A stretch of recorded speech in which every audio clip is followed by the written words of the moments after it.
Jam me kryetarin e bashkisë të Piana dei Albanesi, Rosario Petën. Këto janë 3 shtëpitë e para që arbreshët ndërtuan në vitin 1488. Kryetari më thotë në 30 gusht. Në 30 gusht, Rosario? Në 30 gusht ka 7 vjetë që na festojmë festën e themelimit të Horën e Arbreshëve. 30 gusht të 1488 afërtanë firmovën kapitujit të fondacionës të Horën e Arbreshëve.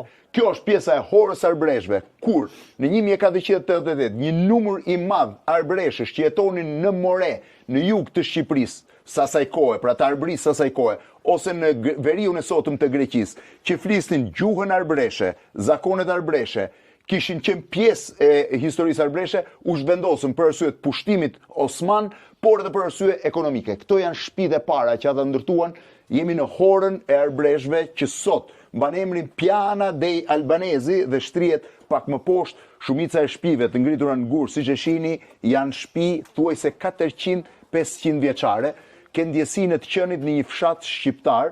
Aty këtu është ndërtuar një muzej hapur, pra i gjithë me murale që reflektojnë po ashtu historinë dhe traditat e shqiptarëve. Po të ecësh në këtë rrugë guri, të duket sikur je në një prej fshatrave shqiptar. Rosario, në 1488 mbritën arbreshët. Po, ata ikën ka Shqipëria me invazionin turka otomana e kërkojën në Siqili një vend që kishi ftohë vendin që ata lanë në Shqipëri. Që t'ishte njësoj si vendi që lanë. Po edhe? Ertu të kjo vallatë, të Horën e Arbreshëve, gjetën këtë vend shumë e rëndësishme për ata, te ku kishin malet tundu-tundu, e te ku burën rrenjët të Horën e Arbreshëve. Se thuhet malet tundu-tundu?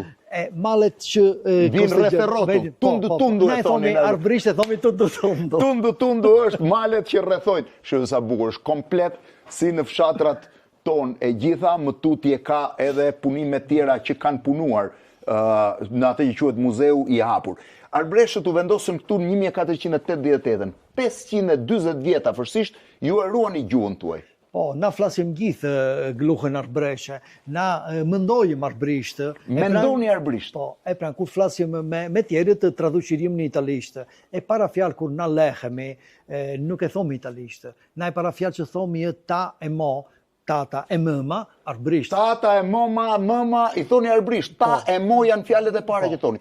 Dhe mendoni arbrisht dhe e përktheni arbrisht. Po edhe kur flisni me njëri tjetrin arbrisht, na flasim naturisht të flasim arbrisht. E shikon sa keq ta bëra pyetjen unë? Ja si shqiptarët që janë mosbesuese dhe unë e bëra pyetjen arbrisht flisni, arbrisht flasin, nuk kanë që të flasin tjetër. Na unë më flesin në telefone, po.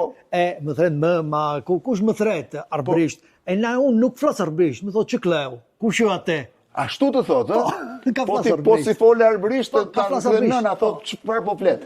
Po ju keni ruajtur dhe zakonet, dhe gjuhën, dhe gjithçka tjetër. Sa banor ka Piana dei Albanesi? Piana dei Albanesi kemi 6.000 banon 6.000 gjinde, tërta 6.000 kush nuk flet arbrisht, adeguare, mëson të flasin arbrisht. A pra dhaj që s'di arbrisht mëson të flasi? Kemi një grua Gjermani, që jerdi në Gjermani. Nga Gjermania, po? Jerdi në Horën e Arbreshëve, dhrinë në Horën e Arbreshëve, e nani nuk e di se dhe ka Gjermani, e flet arbrisht mirë. Flet Gjermani arbrisht? E ke mësuar të flasi arbrisht Gjermani? Po, flet arbrisht.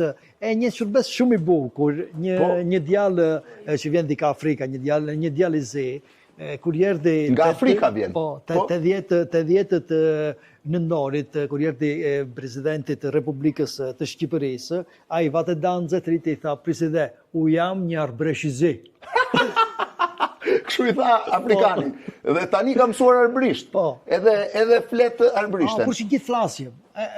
Të një të jetë integracion, të një të ketë l'integracion ka flasin arbrisht. Rosario, gjëja që më ka bërë më shumë përshtypje të arbreshët janë kënga më e bukur amore që ka lindur këtu nga Piana dei Albanesi dhe thënia gjaku ynë i shprishur. Çfarë do të thënë gjaku ynë i shprishur? Gjaku ynë i shprishur, ekspresiona që bujëm na se gjithë shqiptarët janë gjithë në botë, ka gjithë vendet. Një mik jemi tha, e shkruajta, e mbajnë, mendojnë sempre, në botë, tun një gurë e del një shqiptar. Tun dhe një gurë të doli një shqiptar.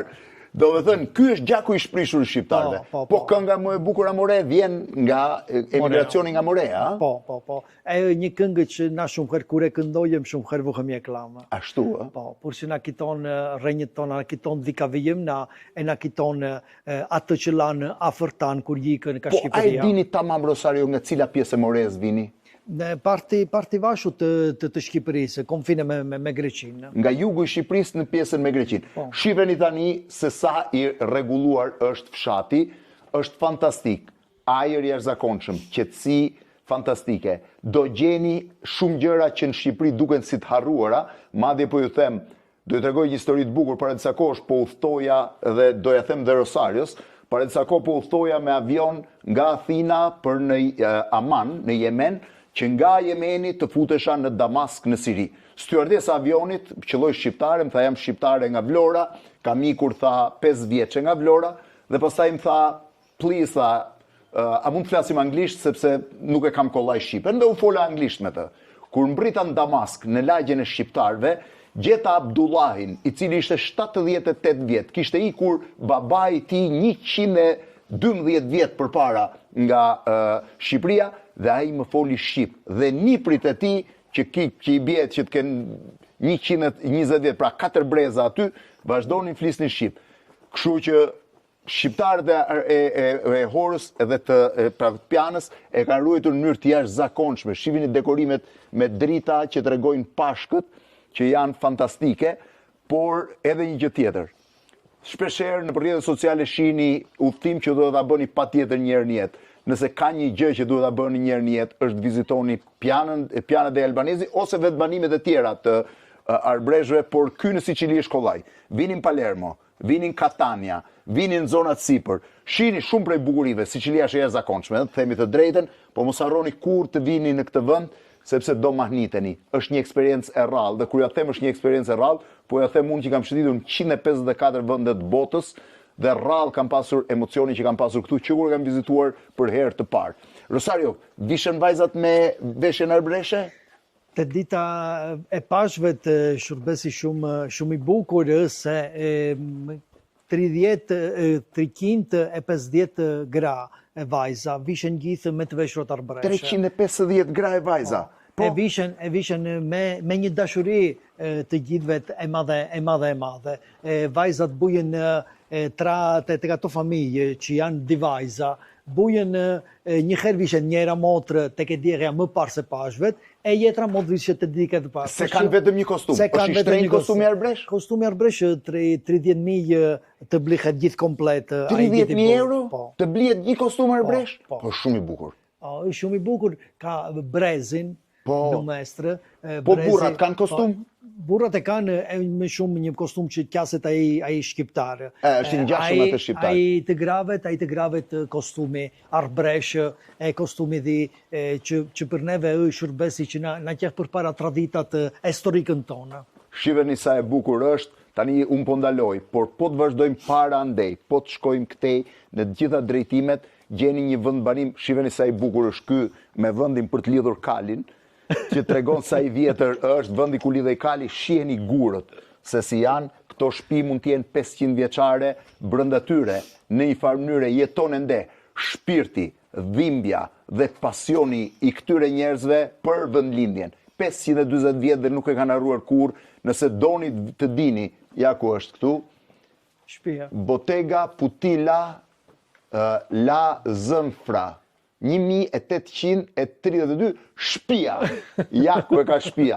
Nëse doni të shihni realisht dashurinë e një komuniteti për shtëpinë e parë që lanë larg, hajdeni ta shihni në Piana dei Albanesi.